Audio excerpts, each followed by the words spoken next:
Welcome to the High Rise Podcast, presented by Headset, the leading data and analytics company for the cannabis industry. Welcome back to the High Rise, a laid-back, data-back conversation where we talk all things cannabis, from U.S. MSOs to Canadian LPs, products and market analysis through the lens of data. My name is Cy Scott with Headset, and I'm joined as always by Emily Paxia of Poseidon. Hi, everyone. Welcome to the High Rise. And today we have a very special guest with Kyla Sirni, co-founder and CEO of Dispense. Thanks so much for joining us today, Kyla. Thank you so much for having me. Yes, we're so happy to have you here today because I think you have an interesting perspective based on where Dispense sits in the tech ecosystem and the retail ecosystem of the cannabis industry. But before this, this is not your first time founding and being CEO of a company. Would you mind telling us a little bit about your background? Yeah, absolutely. So I co-founded another software company back in 2013 called Tablelist. Tablelist is a ticketing, reservations, and guest management software for hospitality, mainly nightlife and large-scale events like festivals.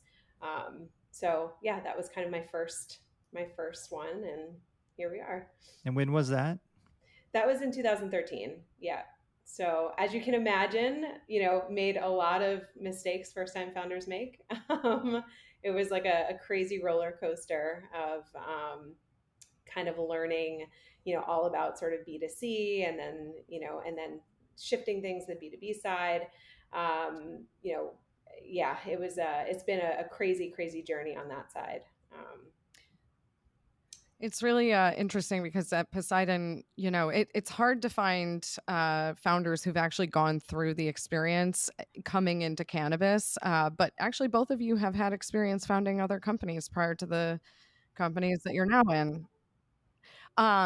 But I do have a very interesting story. I would love to hear about the interesting story you experienced with Tablelist, because I remember when we were talking about things you've experienced as a founder. I mean, one of the things we know is that startups are never a straight line up and to the right. There's always these wild gyrations that happen through the course of a lifetime of a business.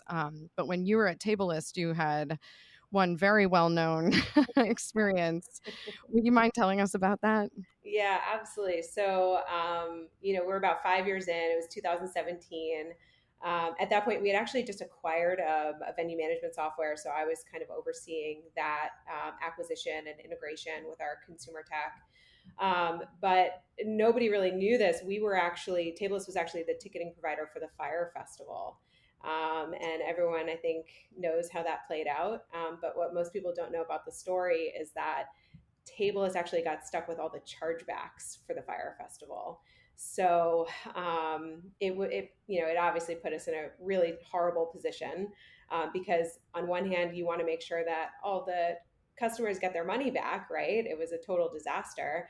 But knowing that the money was coming out of our bank account was kind of a really tough situation to be in.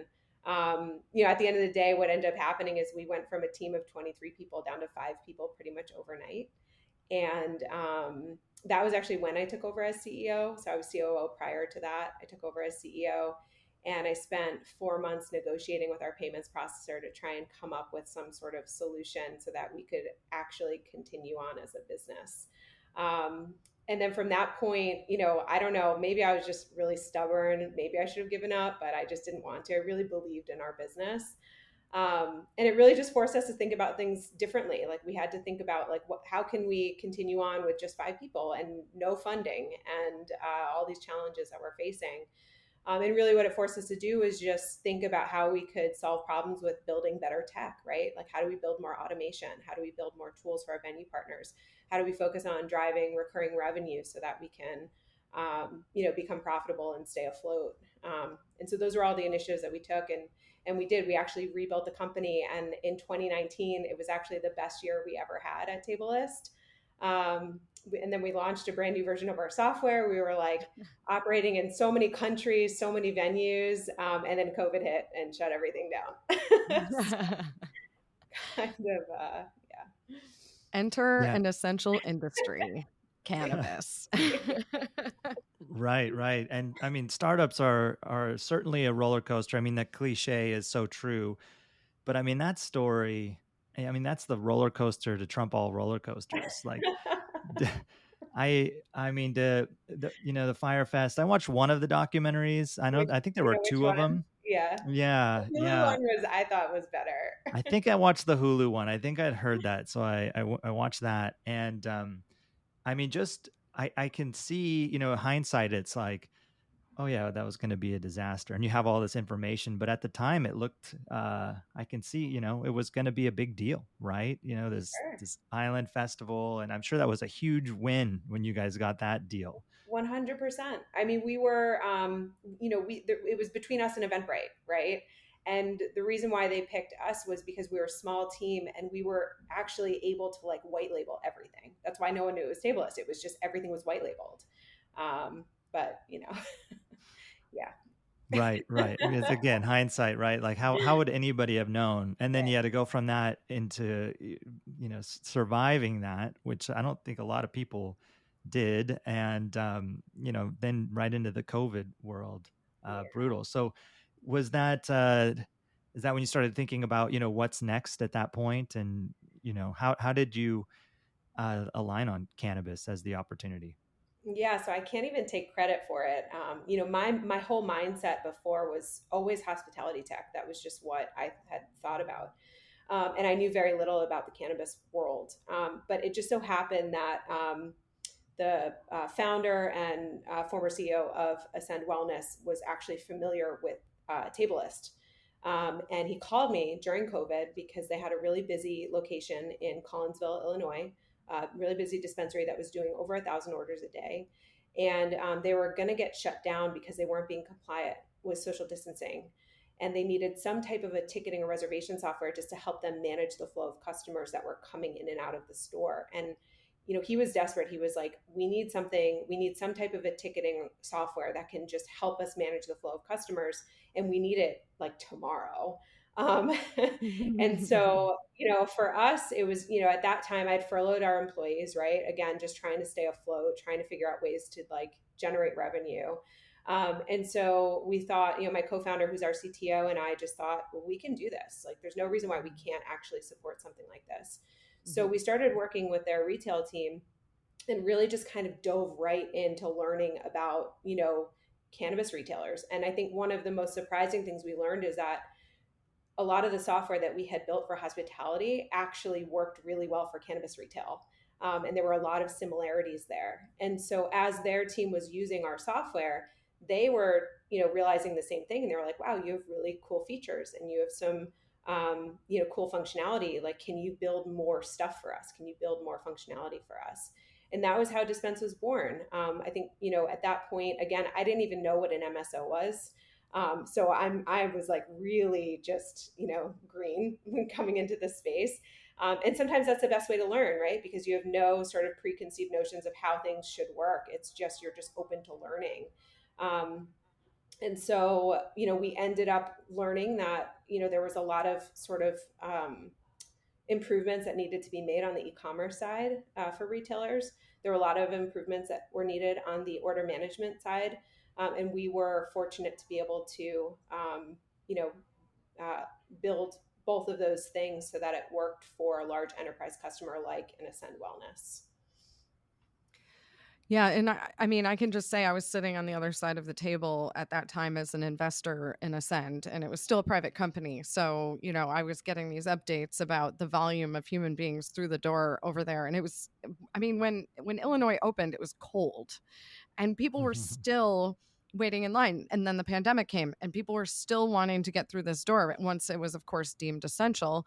And I don't know how people don't realize this, but people standing in line run a higher risk of abandoning the cart before they even put an item in the cart, so to speak. Absolutely. So you've got to get the bodies in the door. You've got to get them through the door. And you have to understand that consumers have different paths to purchase. So there are some people who need more guidance and support. And some people want to interact with a human being. Some people want to interact with a computer screen. And then there are people who are just a speed to purchase, frequent buyer who know what they want. And you need to also cater to that person. And so I think that people forget that once it's just brick and mortar doesn't mean you should be abandoning a digital retail strategy to accompany that whole experience. And I think that's so interesting that we keep having this conversation about hospitality and retail all in one breath, because as we've talked about multiple times, cannabis is an experience. Buying it is an experience, consuming it is an experience. And so I think this is an important aspect to elevating the retail game. So what do you think are some of the things that you've learned in terms of ways to provide even better solutions? So not just helping people to stay a safe distance when in line and getting people physically through the door, but, the holy grail of improving cart size or basket size, or, variation of product offerings and retention of customers. What do you think are things you've learned and that retailers can do better? Yeah, it's a great question. And obviously our product has evolved so much since those like early days at Collinsville. And, I think one of the things that we learned and where we saw we could add the most value, well, there are essentially three things. The first thing is that, we're not a marketplace, right? And we're not anti-marketplace, but you have the marketplaces like I Heard Jane or Dutchy, Weed Maps and Leafly, and some of those can be valuable in maybe driving some new consumer sales. But from what we saw, we really wanted to give the power of selling to the retailers and the power of kind of owning that customer relationship and owning that experience, right? So, that's one of the key differentiators that we kind of saw a big opportunity for, is that we're not coming in as a marketplace. There's no conflict with Dispense of like who owns this customer data, right? The retailer owns that data. The second thing was that a lot of the current providers are using really old kind of like iframe technology to power these menus. And iframes are very limiting in that there's zero SEO value. So you have some of these retailers, some of them have thousands of products, right, that they're selling. And none of that data is being served at Google. So it's at a huge disservice to the retailer that they're not able to leverage any of those keywords. And so what we decided to do was build a native SEO menu structure that allows all of that data to become crawlable for Google, so that those retailers can actually start, showing up in those search results and really start driving that organic search traffic. And then I think the third thing is just that, we offer an out-of-the-box solution that gives retailers a lot of options and customization so that they can really kind of own that brand experience. And I think, a lot of times retailers might think like, oh, in order to achieve SEO value, in order to achieve customization, like we have to build it ourselves.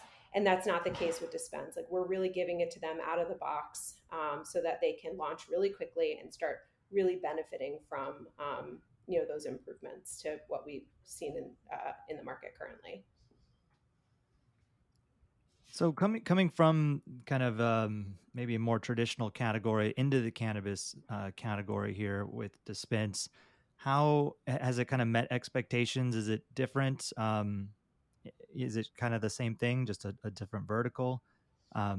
What's it like selling into the stores versus selling into what you used to with Tableless before?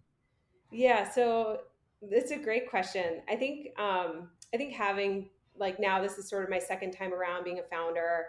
I think there are a lot of similarities, like I mentioned before, between hospitality and cannabis.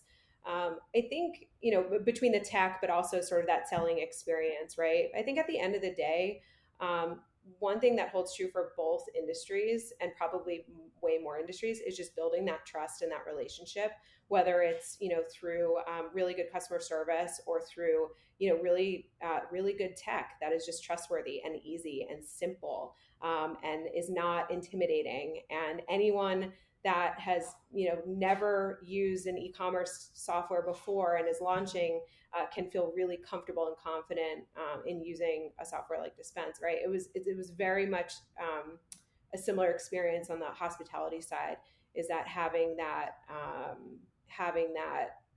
sort of trust and that ease of product and the UI UX and all of those things just have to be really easy for the retailers.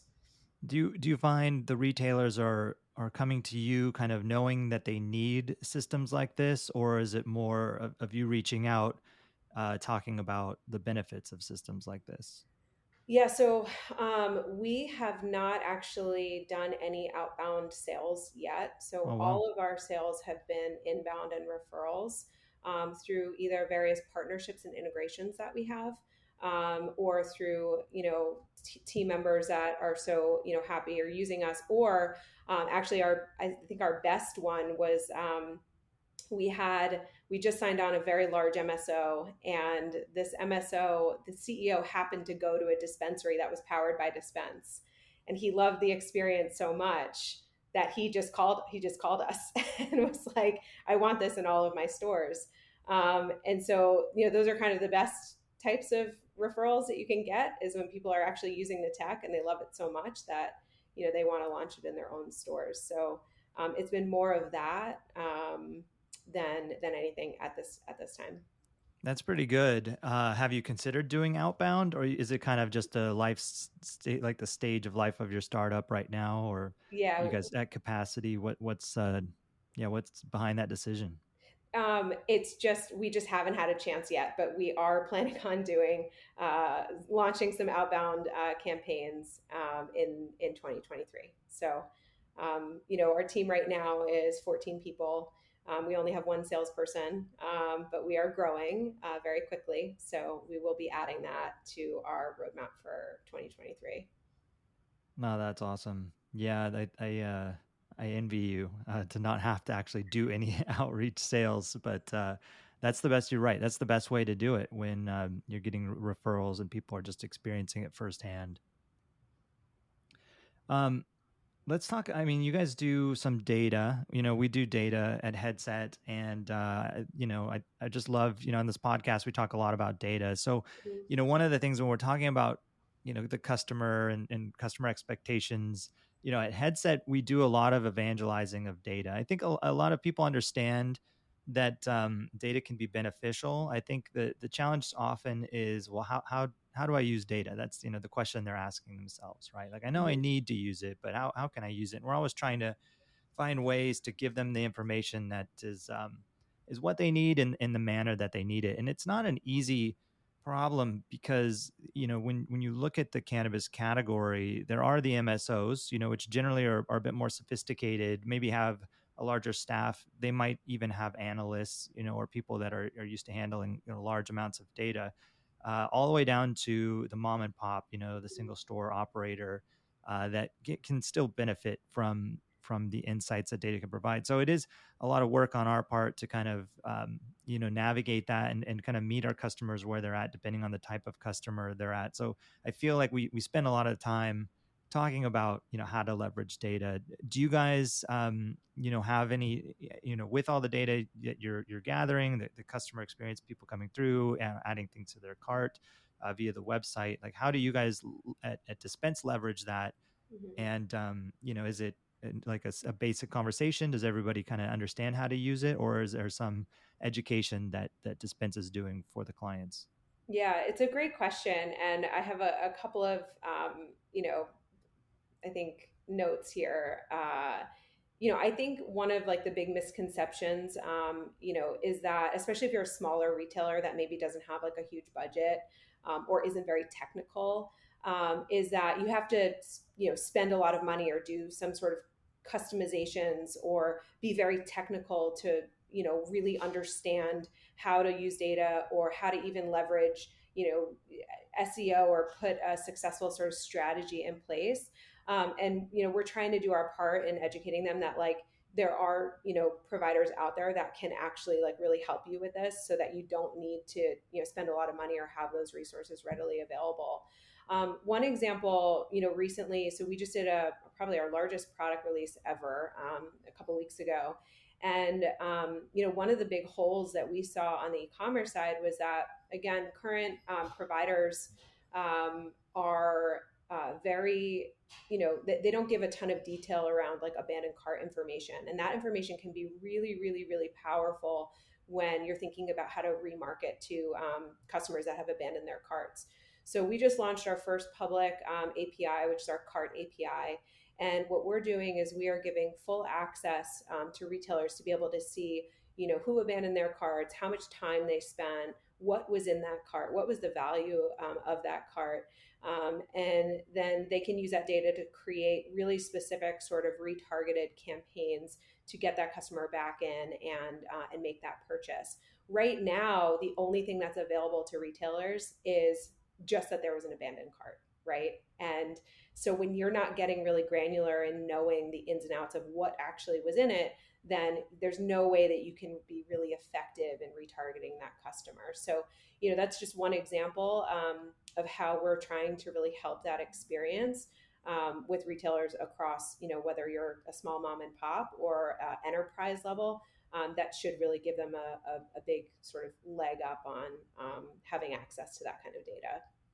Yeah, very cool. Do you so a lot of the carts are coming from their website, as you were describing, embedded in their website. This is like anecdotal, but I feel like, I read a lot about the experience in store and the amount of effort and design and everything that goes into the in-store experience. But I just haven't really, seen much on the online experience in that capacity, right? Where Mm-hmm. they seem to a lot of operators will just kind of put up a menu, through a marketplace service or, you know, I don't know, they don't talk about it as much, right, as that experience. And I know most of the transactions are still going through, in store.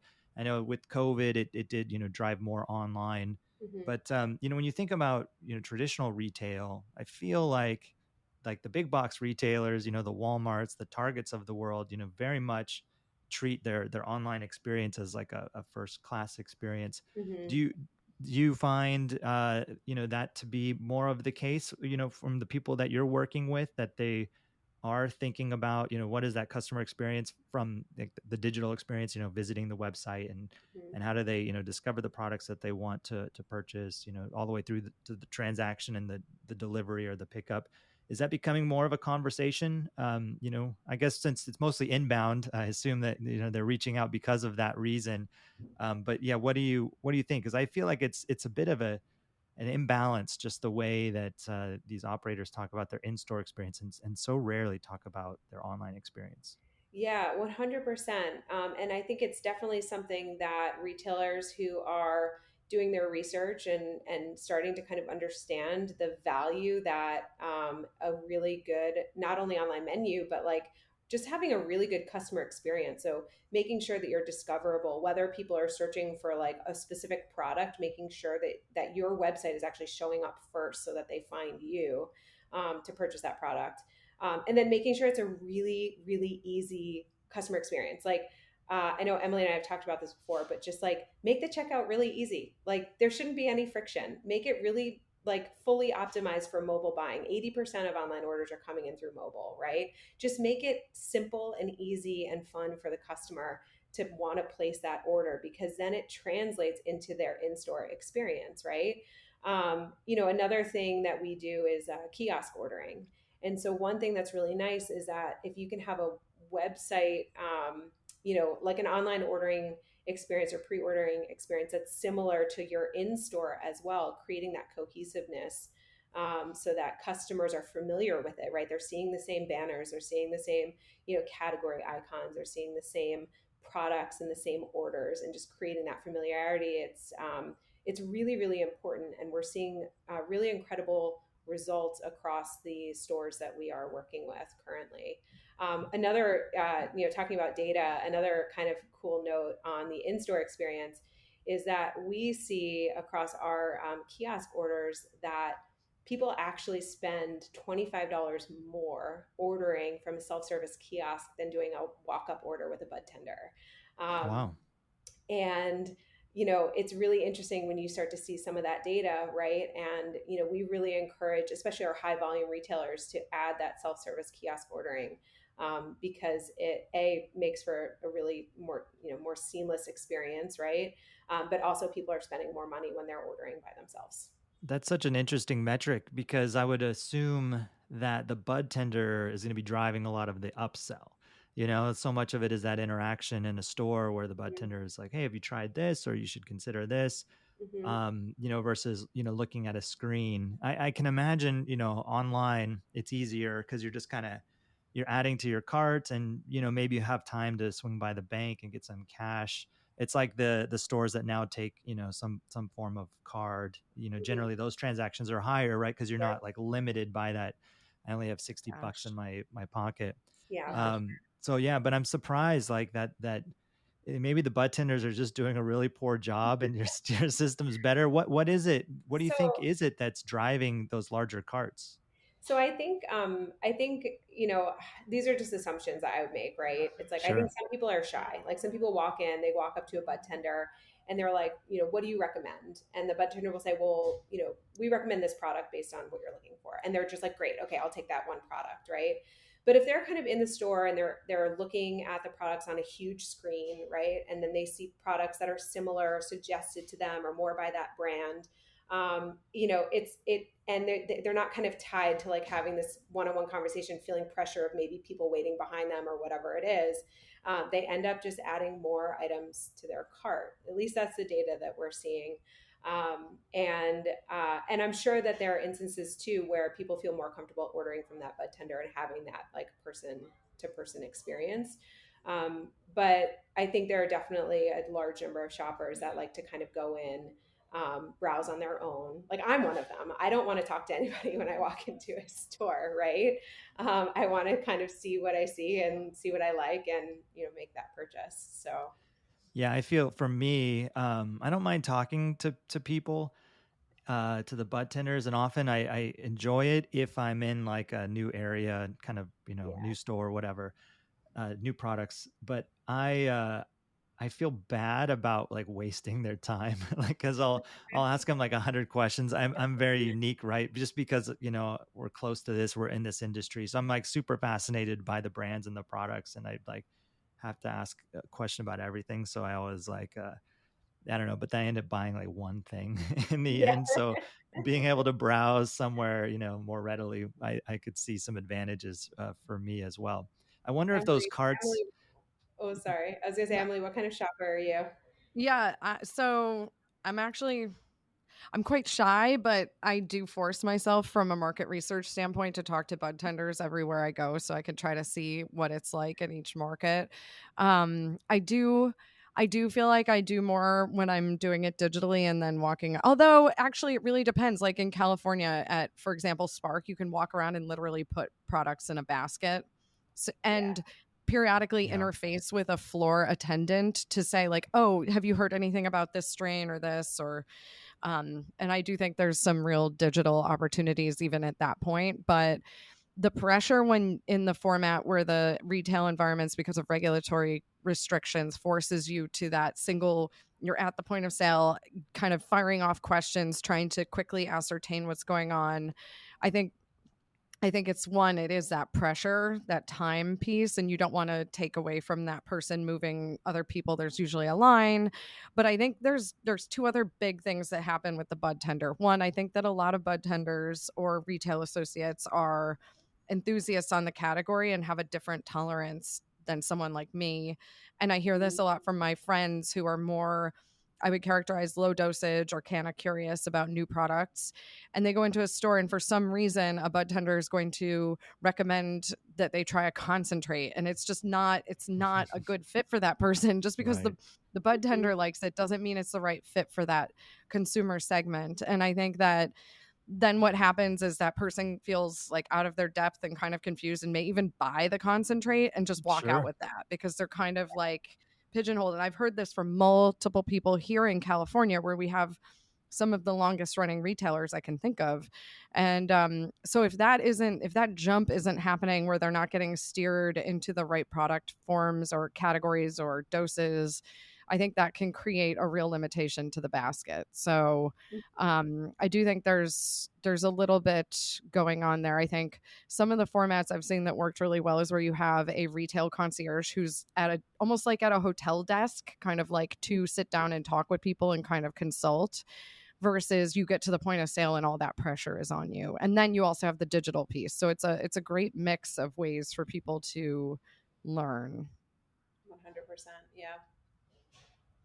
Yeah, it's a great point about the baskets. Those are my favorite stores, where you can actually like pick up the product, look at the product, read the packaging, and then ask people that are wandering around that are there to help you. Because I think that is like, Kyla, to your point of like maybe not wanting to talk to people, it's like you can explore on your own. Mm-hmm. And then, if you do have a question, there's people available. It's Definitely. just so different on the regulatory framework, and also just the experience within certain regions. Like in California, Emily, you're talking about Spark, and that's the experience, but you can go a block away or wherever, and it'll be more of like a medical experience where you're like Yeah. still waiting in a lobby and like Mm-hmm. signing in. And then you go to some markets, like Illinois, where it's you can't even look at the product, right? It has to be kind of digital. Like they don't have the flower available for you. They have to go out in the back and get it. So it really kind of varies. Do you have a preference when it comes to markets? Like, is there a market that seems to market like being like a state or Mm-hmm. province if you're up in Canada? Like, do Yeah. you have like a preference? Like, hey, it works really great in Massachusetts or great in Illinois, or is it just great everywhere? Yeah, I mean, I think obviously every market is so different, but we've been fortunate to work with some really incredible partners across multiple states. Where I think now we're about to launch our 16th state, and Woo. I would say, yeah, I would say the one that's been really exciting, I have to say, is New Jersey, just because I just can't get over some of the volume that some of these locations do. It is just wild to me. And it's just like really cool to see. But then there are other states that, and each one has their challenges, right? Like Massachusetts is really interesting. And it certainly has its challenges, but it's been a great one for us as well. So I guess for us, there's no, and then actually most recently, having Missouri come online has been, really, really cool to see too. So I don't know. I'm excited about all of them. Yeah, we just did a podcast on Missouri. I'm I pretty excited listened. about it too. Oh, Yeah. good. Yeah. Yeah, it's interesting. By the way, on Missouri, just to stand corrected, the taxes in Illinois are based on potency. So it's actually an elevating. Yeah, I had that wrong. So you see it jump up when it's like the concentrates or vape carts where it's a higher ratio or percentage of THC. So on the flower, they're actually quite comparable to Missouri. So just wanted to make sure I correct it. Does that sound right, Kyla? Since you do a lot of work in Yes. Illinois. Dynamic taxes. It is a really fun thing on the tech side to have to build and support that. Yeah. Dynamic taxes, huh? So it's weird. I'm not like totally familiar. Is that pretty common out there? So, We report on well, pre-tax numbers it's at common in Headset, so Illinois. Yeah, it's Yeah. common in common in Illinois. Illinois, right? Maybe But it's the obviously only for one. us, we have to show the right dollar amount, right? So Mm-hmm. just on the menu, so that there's no sort of sticker shock to the consumer if they're buying something with a high THC that has a different tax number, of pretty significant different tax number than something with lower THC that can change even. Yeah, so it's. But that's I think Illinois is maybe the only state we work with right now that has that. And then you actually have different, like there's different taxes on different delivery zones. That's a whole other thing Oh, that wild. I'm sure you guys know about. But yeah, so there's that's another sort of thing there. But Yeah, I'll have to look at that because we're in the same boat with our retailer platform where we have to show the data back to the retailers. So I'm sure we're capturing it. It's our market data where we don't share. We calculate Your- where we show it pre-tax, post mm, discount. But I'd be really curious to see, because I know that this seems to be kind of a thing for the industry. People are talking about potency limits or taxation on potency, like if it does impact sales, like if the higher tax means that less people are buying it compared to maybe other markets that we're in. It'd be an interesting analysis to do to see what kind of impact it's having, if it actually drives more taxes, or Mhm. if it I mean, assume that's what they're trying to do, or if they're trying to limit maybe purchases for higher potency stuff. But anyways, it's a total aside, but it'd be cool to kind of look at that from a data perspective and see. But yeah, that's the joy of our industry, is like every market's different, and you got to like navigate it. When you jump into your 17th state, you're probably gonna have to integrate with a new point of sale provider, maybe a new traceability, deal with like different frameworks on whatever taxation or how things can get delivered. It's never boring. It's never boring. Never boring. Every state has something that's just a little bit different. So, one of the things that we're really excited about is that Nevada is going to open their cannabis lounges in probably the end of Q1. I'm just so curious, with someone with such extensive hospitality background, what do you think about what lies ahead for us as an industry at the intersection of hospitality, entertainment, and cannabis retailing? Yeah, it's a great question. I know you spoke with Sarah a couple episodes ago, right? Yeah. And I actually wanted to learn a lot more about sort of cannabis lounges. I was just super curious to kind of see, how it was shaking out. And so I had a long chat with her as well. I think that there's going to be in the not near future, but I think there's going to be really cool things that we see there. But I think right now it is like, if it's like the most challenging, sort of problem to solve on so many levels, because they're making it so difficult for these operators to actually be successful.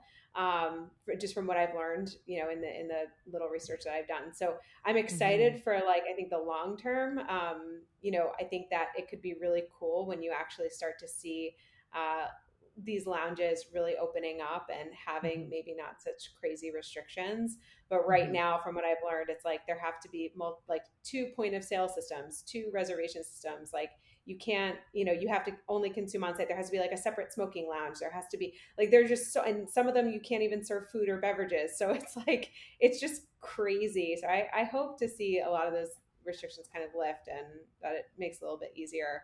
But I think it's gonna be a long road probably until that happens. Sounds like cannabis in general. I know. Everything's challenging, and it's just going to be a long road before anything happens. Yeah, exactly. I think all these states should bring you and Sarah Stewart on to do some consulting with them so that they can just get it right from the go. I mean, seriously, if nightclubs have been around this long, cannabis lounges are far more safe. I feel like when you think about all the things that go on in a club. Definitely. It's crazy. It's, I was really excited when I heard that news, and I couldn't wait to talk to Sarah. And then as I was talking to her, I'm like, this sounds like a nightmare. But I hope that it starts to kind of lighten up. And if it does, I think there's a huge, huge, huge opportunity, and I think it'll really benefit consumers. And it's something that I'm definitely excited to keep an eye out for as well. Awesome. Yeah, it's great. It is early days. I mean, just like this industry in general, it's so early days. I mean, we're here, talking about New York that has 3 stores open, I mean, that's insane. It's so early. And then when you think about hospitality, that's even earlier, right? It's so unprecedented. There's not much to look at or learn from. Although, saying that, I complain a lot about how I feel like these markets don't learn from each other anyway. So everyone's got to reinvent it. So hopefully someone's doing it right. But we know Sarah and some other smart people are really pushing forward there. Yeah. So I'm looking forward to seeing how that pans out too. Well, Kyla, thanks so much for joining us. Always great to catch up, and it's so great on all the success so far. And I'm gonna have to compare notes how you just have inbound sales, because that's like the dream for every founder. Where can people learn more about Dispense? So our website is dispenseapp.com. Awesome. All right. Well, we look forward to having you again sometime, maybe when you're in your, 35th state. Yeah. Which will be just in a matter of weeks at this pace, it sounds like. I hope so. Well, thank you both so much for having me. I really appreciate it. Thanks for coming. Talk soon. Thanks for listening to the High Rise Podcast, presented by Headset. For more information on Headset, visit headset.io.